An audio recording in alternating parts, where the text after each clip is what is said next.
మాటలు లేవు, మాట్లాడుకోవడాలు లేవు. ముందుగా మీకు ఒక నెంబర్ చూపిస్తాను, ఆ తర్వాతే మాట్లాడుకుందాం. స్క్రీన్ పైన ఒక్కసారి చూడండి. ఈరోజు డిబేట్కి సంబంధించి ఒక కీలకమైనటువంటి ఒక నంబర్ మీకు స్క్రీన్ పైన కనిపిస్తుంది, బిగ్ స్క్రీన్ పైన.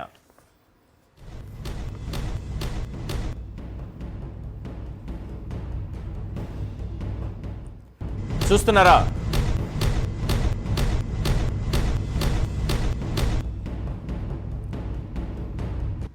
ఏంటి నంబర్?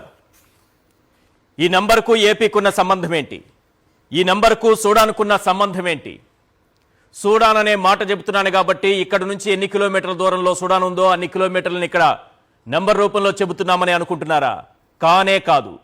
ఏపీని సూడాన్ చేయడానికి అత్యంత వేగంగా చంద్రబాబు నాయుడు గారు ఈ నంబర్ మనకిచ్చారు. ఈరోజు ఇవాల్టికి, ఈ క్షణానికి, ఇప్పటికిప్పుడు మన ముందున్న నంబర్ ఇది. 0000000000152 00000000512. ఈ నంబర్ వాల్యూ ఎంతో తెలుసా? ఈరోజు రాష్ట్రానికి పట్టిన దుర్గతికి ఈ నంబరే నిదర్శనం. 2,51,000 కోట్లు. 2,51,000 కోట్లు. ఏంటిది?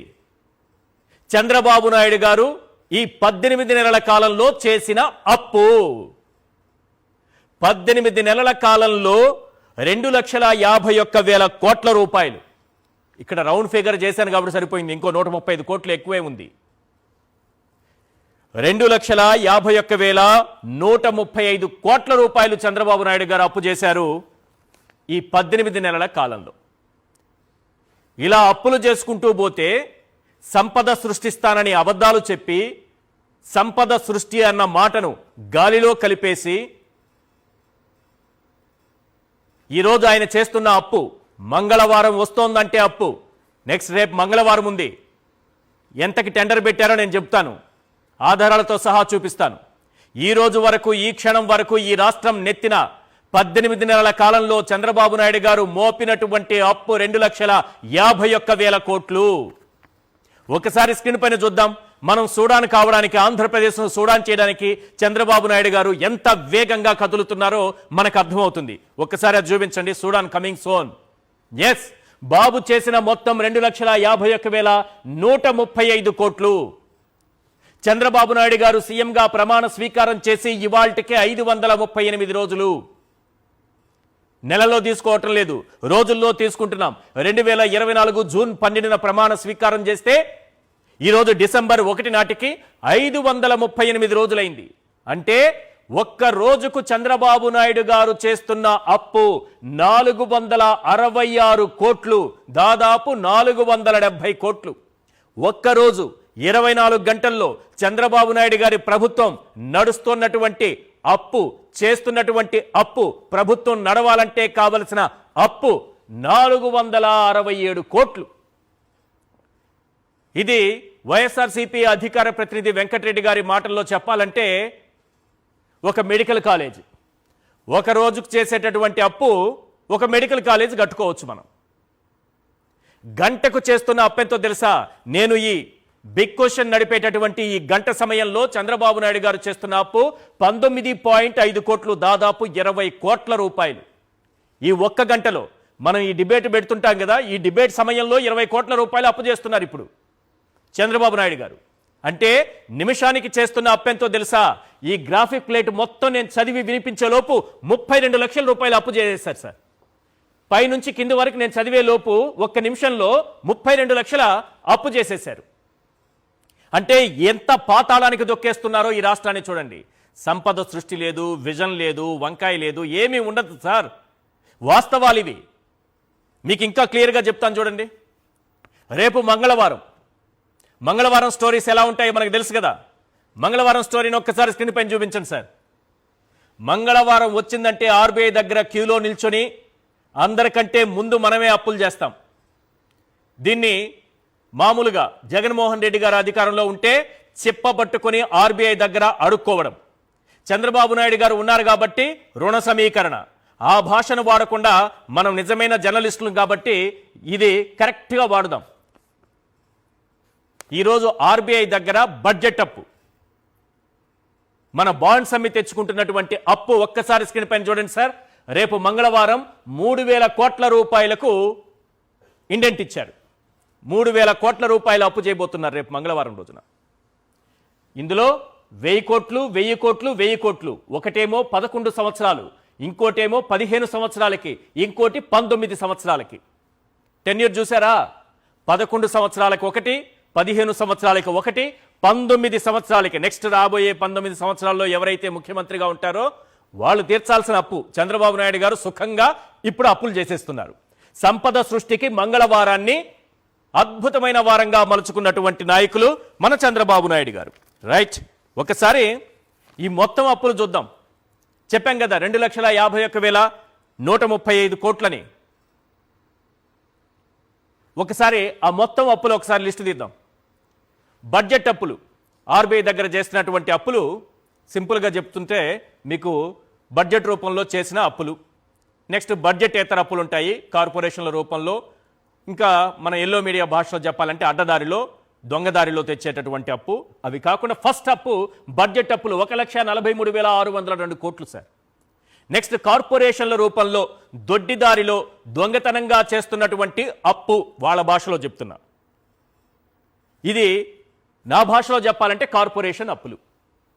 ప్రభుత్వ గ్యారెంటీతో చేస్తున్న అప్పులు ఎంత? 67,533 కోట్లు. ఇది కాకుండా ఈ దేశంలో రెండే రెండు రకాల అప్పులు ఉంటాయి సార్, బడ్జెట్ అప్పులు, బడ్జెటేతర అప్పులు. ఈ దేశంలో ఒక్క ఆంధ్రప్రదేశ్కు మాత్రమే సపరేట్ ఇంకొక అప్పు ఉంది. ఇది ఈ దేశంలో ఎవరికీ లేదు. అది అమరావతి అప్పు. ఇలాంటి అప్పు ఈ దేశం ఇప్పటి వరకు ఈ దేశ చరిత్రలో ఎప్పుడూ చూడలేదు ఎవరు. కొత్త రకమైన అప్పు అంటే చేస్తున్న అప్పులు సరిపోవని అమరావతి అప్పు. ఇంతకుముందే చూపించండి ఒకసారి. అమరావతి అప్పు, అమరావతి పేరు మీద 40,000 కోట్ల రూపాయల అప్పు సార్. మొత్తం అప్పులు ఎంతయ్యా అంటే 2,51,135 కోట్లు సార్. రేపు చేయబోయే అప్పు కూడా కలుపుకుంటే 2,54,135 కోట్లు అవుతుంది సార్. రేపు ఈ రోజు కొన్ని గంటలు గడిస్తే మన అప్పు ఎక్కడికి వెళ్ళిపోతుందంటే 2,54,135 కోట్లకు చేరుకుంటుంది కొన్ని గంటలు గడిస్తే. రేపు తెల్లవారితే మళ్ళీ 3,000 కోట్ల రూపాయల అప్పు మన నెత్తిన పడుతుంది. ఏంటి అమరావతి అప్పులు? ఈ అమరావతి అప్పులు ఏంటనేది ఈ ప్రపంచంలో ఎవరికీ అర్థం కాదు. ఒకసారి చూద్దాం. దాన్ని సెల్ఫ్ ఫైనాన్స్ సిటీ అంటారు, దానికదే సొంతంగా రుణాలు సమీకరించుకుంటుంది అంటారు, దానికదే సొంతంగా రాజధాని నిర్మాణం చేసుకుంటుంది అంటారు, మిగిలినటువంటి భూములను అమ్ముకుంటే అదే క్యాపిటల్ కట్టేసుకుంటుంది అంటారు. కానీ చేస్తున్నటువంటి అప్పులు చూస్తే వీళ్ళు చెప్పినటువంటి self finance city, self finance project గాల్లో కలిసిపోయింది. మొత్తం అప్పుల కుప్ప. 1,00,000 కోట్ల పైన అప్పులు తీసుకురాబోతున్నారు. బడ్జెట్ అప్పులు, బడ్జెటేతర అప్పులు అది ఎవడైనా చేస్తాడు. కానీ ఇలా చేస్తారు కదా, అమరావతి పేరుతో రాజధాని పేరుతో అప్పులు చేస్తారే, వాడికే ఒక స్థాయి ఉంటుందంటారు. ఏదో సినిమా డైలాగ్ ఉంటుంది. ఆ విధంగా ఏపీని ఆ స్థాయికి తీసుకెళ్తున్నారు చంద్రబాబు నాయుడు గారు. ఒకటి అప్పుల కుప్ప, అమరావతి గొప్పట. చూద్దాం. ప్రపంచ బ్యాంకు, ఏషియన్ డెవలప్మెంట్ బ్యాంకు 15,000 కోట్లు, హడ్కో 11,000 కోట్లు, ఎన్ఏబిఎఫ్ఐడి 7,500 కోట్లు, కేఎఫ్డబ్ల్యూ జర్మనీ సంస్థ 5,000 కోట్లు, ఏపీపీఎఫ్సిఎల్ 1,500 కోట్లు. మొత్తం కలిపితే ఎంత అయిందయ్యా అంటే 40,000 కోట్లు అయింది సార్. 40,000 కోట్ల రూపాయల అప్పు చేశారు. ఇది ప్రస్తుతానికి మన నెత్తిన ఉన్నటువంటి అప్పు. ఈ అప్పులన్నీ చూసిన తర్వాత ప్రజల్లో కొన్ని సందేహాలు కలుగుతున్నాయి. ఒక 10 పాయింట్లు మీకు చెప్తాను, ఒకసారి ఆ పాయింట్స్ వేయండి. ఎస్, 2.5 లక్షల కోట్లు అప్పు చేసి మెడికల్ కాలేజీలకు 5,000 కోట్లు ఖర్చు పెట్టలేరట. శభాష్ చంద్రబాబు గారు. పాయింట్ నెంబర్ 2, దేశంలోనే అప్పుల్లో నెంబర్ 1 పొజిషన్లో ఉండి ఫీజు రియంబర్స్మెంట్కు 7,800 కోట్లు చెల్లించలేరట. శభాష్ బాబు గారు, సూపర్. నెక్స్ట్ పాయింట్ నెంబర్ 3, 2.5 లక్షల కోట్లు అప్పు చేసి పేదల ఆరోగ్యశ్రీ బకాయిలు 4,000 కోట్లు చెల్లించలేరట. శభాష్ బాబు గారు. నెక్స్ట్ పాయింట్ నెంబర్ 4, నెలకు 14,000 కోట్లు అప్పులు చేస్తూ కొత్త రోడ్లు వేయడం కాదు, కనీసం గుంతల రోడ్లు కూడా పూడ్చలేరట. శభాష్ బాబు గారు. పాయింట్ నెంబర్ 5, రోజుకు 466 కోట్లు అప్పు చేస్తూ రైతుల పంటల బీమాకు కనీసం ప్రీమియం కూడా చెల్లించలేరట. శభాష్ బాబు గారు. నెక్స్ట్ పాయింట్ నెంబర్ 6, గంటకు 20 కోట్లు అప్పు చేస్తూ సంపద సృష్టిస్తున్నామని చెప్పుకుని ఉద్యోగుల బకాయిలు కూడా చెల్లించలేరట. శభాష్ బాబు గారు, శభాష్. Next point number 7. నిమిషానికి 32 లక్షల రూపాయలు అప్పు చేస్తూ యువతకు నెలకు 3,000 భృతి ఇవ్వలేరట. శభాష్ బాబు గారు, శభాష్. Next point number 8. మంగళవారం అప్పులతో రాష్ట్రాన్ని సూడాన్గా మార్చేస్తూ 3,000 కోట్లతో ధరల స్థిరీకరణ నిధి ఏర్పాటు చేయలేరట. శభాష్ బాబు గారు, శభాష్. Next point number 9.